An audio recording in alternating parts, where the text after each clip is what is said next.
Welcome back to another video by Motel Coach. We're back with GuestPoint PMS. We're in the Management tab and we're looking at standard rates. We're going to click on Management. We're then going to click on the Setup tab and then Standard Rates, Extras and Promotions.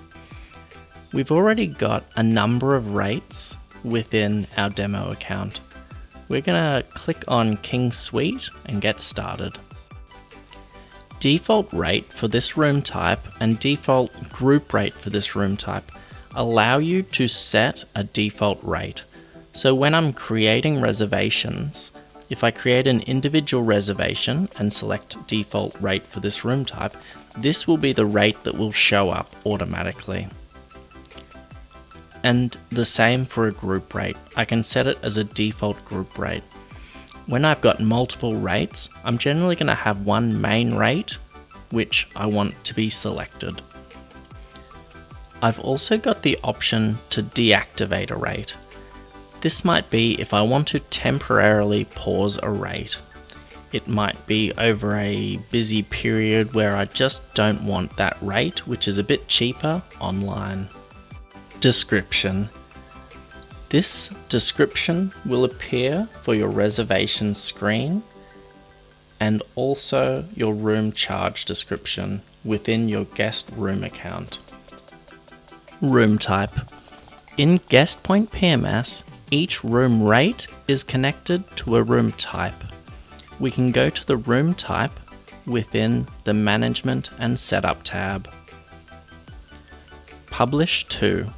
We've got a few options here. We can make a rate not online.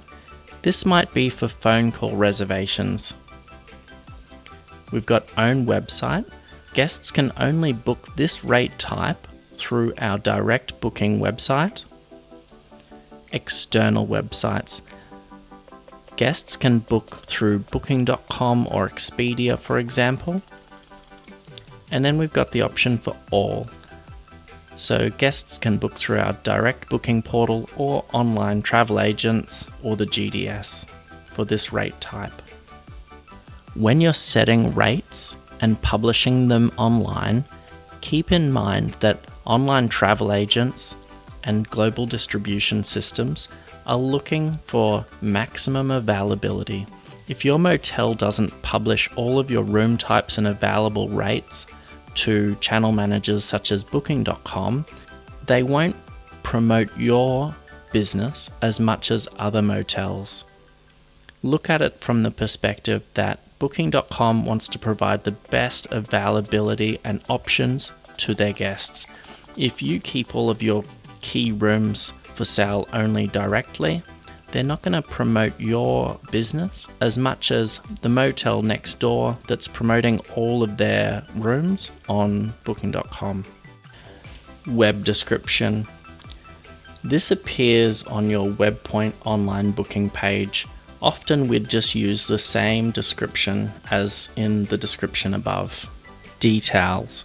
Use this section to describe your rate and room type. It will appear on confirmation emails and on your web booking page. Rate periods and settings. You can see that we've got multiple different rates over different periods. As time passes, your motel rates will change. On the 20th of October 2025, which is today, if we want to select a new rate, we would click Add Period. That sets the date from tomorrow and with no expiry date. So we can set the rate from tomorrow to be $370 and automatically the previous rate will then become expired. Rack rate. Rack rate is the maximum a room rate can be before any discounts are applied. Minimum nights or min nights. When you create a rate, sometimes you'll want to set a default minimum number of nights a guest can stay. So for example, we could set 2 nights for this booking. We're going to save that one down. We then go into reservations and we receive a call for a king suite. The guest name is test guest,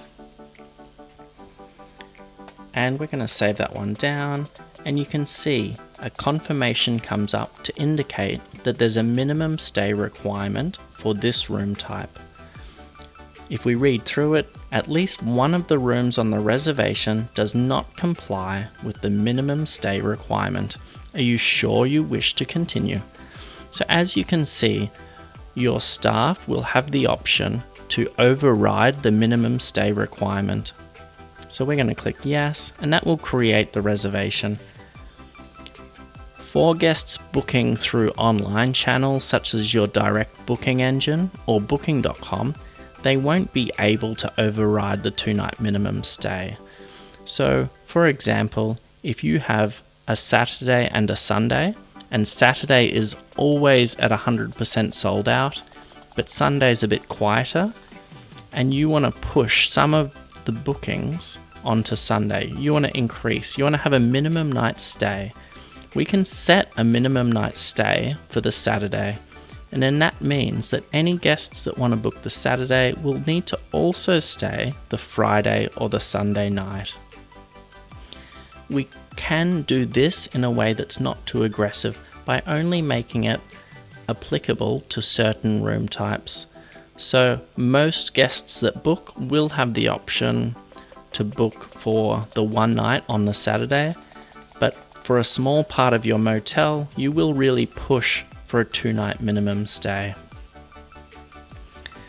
We're going to go back into the management tab now, and we're going to undo our minimum night stay. The next section is guest included. If you have a standard double room, which can sleep up to 2 people, as we have set it currently now, 1 guest is included in the booking, and if a second guest wants to stay, it's an additional $20. And the same for a child. And you've got the choice, so you could potentially put the extra child at $10, for example, to make it more affordable for a parent. The alternative to this is we can set it as guests included is 2, and we might make the rate slightly higher.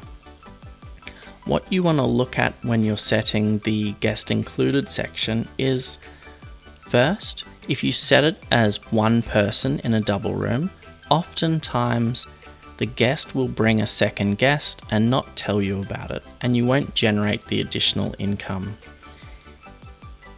On the flip side of that, if you've got guests included as 1 and you've got the room rate slightly lower, you will be a bit more competitive on price, and you will still generate additional income when a second adult chooses to stay. So you've got a few things to consider. And when a guest arrives at the property with a second guest, they may not want to pay for that second guest. They might get frustrated, and it might cause you to get a bad review. You need to weigh up these different cases when you're setting your pricing. Override room charge.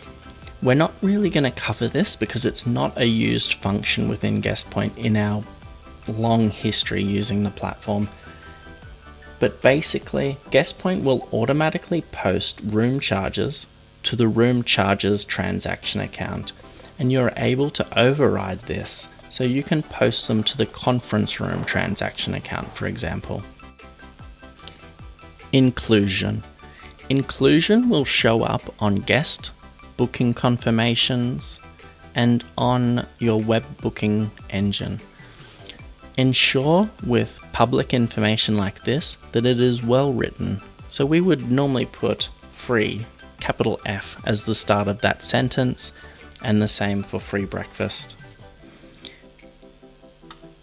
So if we save that one down,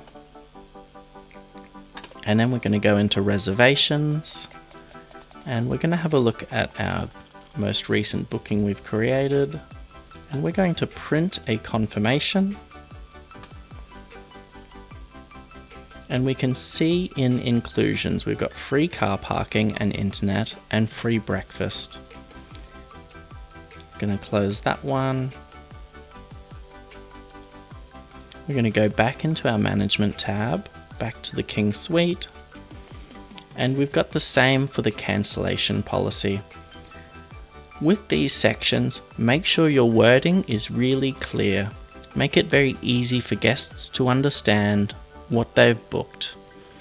Any ambiguity or information that's not clear for the guest may cause them to reach out and ask additional questions, or it may cause them to be dissatisfied during their stay. Go the extra mile, put detailed information in these sections. Remember that they're not a hospitality professional. Use clear, simple English. Section 3. Room rate includes. Under our extras, we've got breakfast, internet, and newspaper. What does this mean? So if we were to click internet is included in the rate and it's going to be $10, we're going to save that down. We're going to click on reservations. We're going to create a new reservation in a King Suite and with our regular guest called test guest. We're going to save that down. We're going to move that guest up to arrival for today, and we're going to do a check-in for him. If we now click on the room account for this guest, we can see 2 posts under their room account. We've got the room charge for $205 and we've got internet for $10. So you can see that the internet is included in the existing rate of $215. The benefit of this is it allocates the revenue to the department that is generating the revenue. For example, if you had a breakfast included in the rate and you just had the rate as $215 and all posted to room charge, your room revenue will show $215, but your restaurant won't have any post or revenue shown against it. So you're not really understanding which department is generating the income. So we can save that one down. We're going to go back into our management tab. We're going to click on King Suite again. And now we're going to click on breakfast. We're going to unclick on internet. We're going to save that one. Back to reservations. We're going to create a new reservation again. We're going to check the guest in. We're going to click on their room account. And this time you've got the same scenario. So we've removed the internet charge, but we've added the breakfast charge. So the $15 has been taken out of the total booking value of $215, and it allocates the revenue to the restaurant. If we were to extend this booking for an additional night, once the rollover is completed for the next day, an additional breakfast charge will be applied against this room account. So we're going to save that one down. We're going to go back to the management tab and back to King Suite. And where I discussed that the additional breakfast will be charged tomorrow as well is under this section here. So you've got per person per night, whereas this internet charge is per room. So per room will be for the entire stay. The guest is charged $10 for internet, whereas for breakfast it's $15 per person per night. Under the room rate includes for the extras section, we can adjust or add additional extras in the management tab. So let's go out of this section and we can click on extras, and you can see here you've got tabs. So you've got breakfast, internet, and newspapers.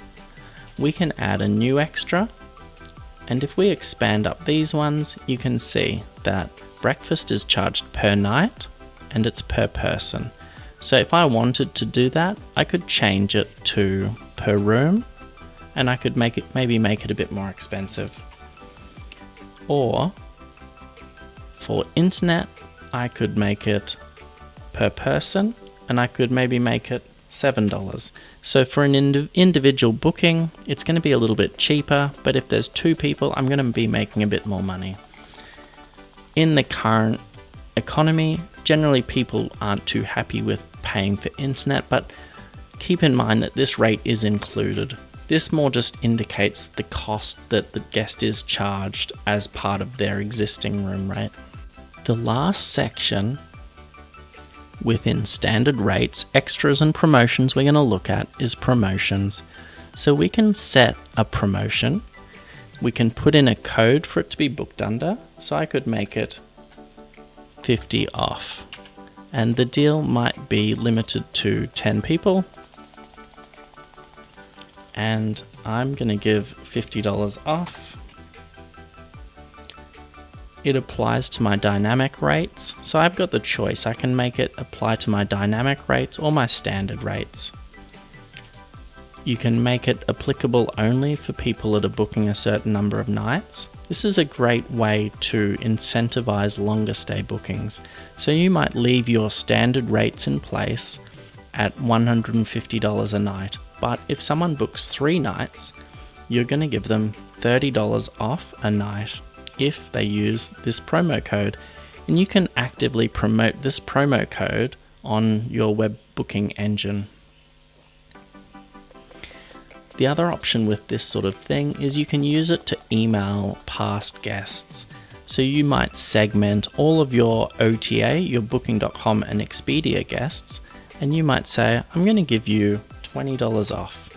So this might be less than their commission, but you might be able to attract a higher percentage of direct bookings.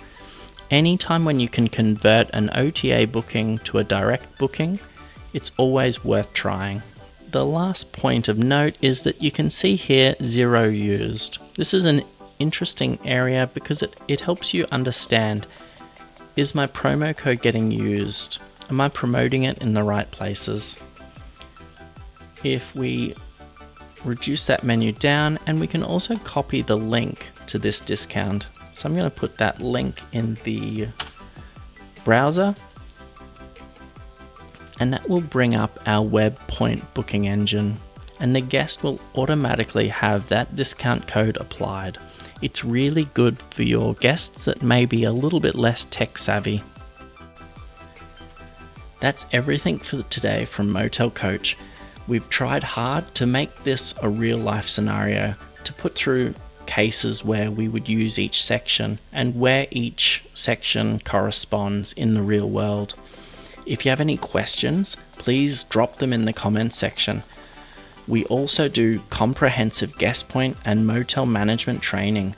Whether you're running an existing motel and looking to increase your performance, or you're looking to get into motel management, you might be currently working as a reception or housekeeper, and you just want to take that next step in your career. Reach out, visit us at motelcoach.com,